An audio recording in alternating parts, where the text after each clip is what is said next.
Imagine, centuries ago, scientists had no idea how fast light traveled. It was one of the universe's biggest mysteries. So how did we go from no clue at all to knowing the exact speed of light today? Well, it was a long and fascinating journey. Let me take you through it. It all began with Galileo, the famous Italian scientist back in the 1600s. Galileo was curious. He wanted to know if light had a speed at all, so he came up with an idea. He and a friend stood on two hills, each holding a covered lantern. The plan was to uncover the lanterns, wait for the light to travel to the other person, and then time how long it took. But here's the twist. When they tried it, there was no delay. The light seemed to travel instantly. This puzzled Galileo. He couldn't measure a delay, so he figured light was either too fast to measure or it didn't have a speed at all. Fast forward a few decades to a Danish astronomer named Ole Rømer. He was studying Jupiter and one of its moons, Io. What he noticed was mind-blowing. As Earth moved away from Jupiter, the moon's eclipses seemed to happen later than expected, and when Earth was closer to Jupiter, they happened earlier. Rømer realized that this delay was because light wasn't traveling instantly, it had a speed, and that speed was the reason the timing was off.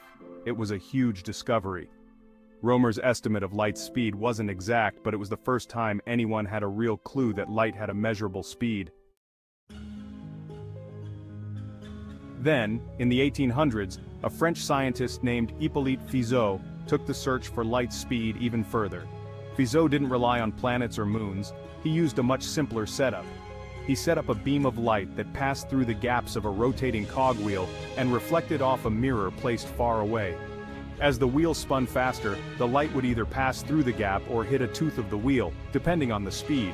When the light came back, if the wheel was spinning just right, it would land on a tooth instead of the gap, revealing how long it took for the light to travel back and forth. Fizeau used this clever trick to calculate the speed of light with pretty impressive accuracy. But Fizeau's method wasn't perfect. There were still ways to improve it. Enter Foucault, another French scientist who wanted to make things even more precise. Foucault replaced Fizeau's cogwheel with a rotating mirror. Here's the trick.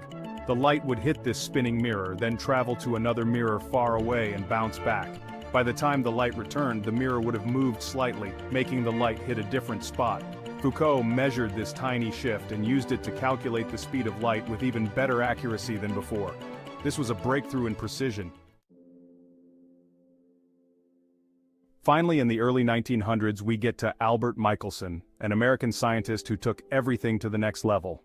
Michaelson used a similar rotating mirror setup but pushed the boundaries of precision even further. His experiments were so accurate that he became the first American to win the Nobel Prize in Physics. Thanks to Michelson's work, we finally arrived at the precise speed of light, 299,792,458 meters per second, the exact number we use today. And guess what? That number isn't just a random figure, it's a fundamental constant that shapes everything from how we measure time to understanding the vastness of the universe. To sum up, we started with Galileo's experiment in the 1600s, where he tried to measure light speed but couldn't detect any delay. Then, Ole Rømer in the 1670s realized light speed could be measured through the timing of Jupiter's moon eclipses. In the 1800s, Hippolyte Fizeau used a rotating cogwheel to measure light speed, and Foucault improved the accuracy with a rotating mirror. Finally, in the early 1900s, Albert Michelson's precise measurements set the exact speed of light at 299,792,458 meters per second, the value we use today. The story of light speed is a perfect example of how science is a journey, one step at a time. If you enjoyed this story, don't forget to like the video and let me know what other scientific discoveries you'd like to learn about. Make sure to subscribe for more amazing tales from the world of science.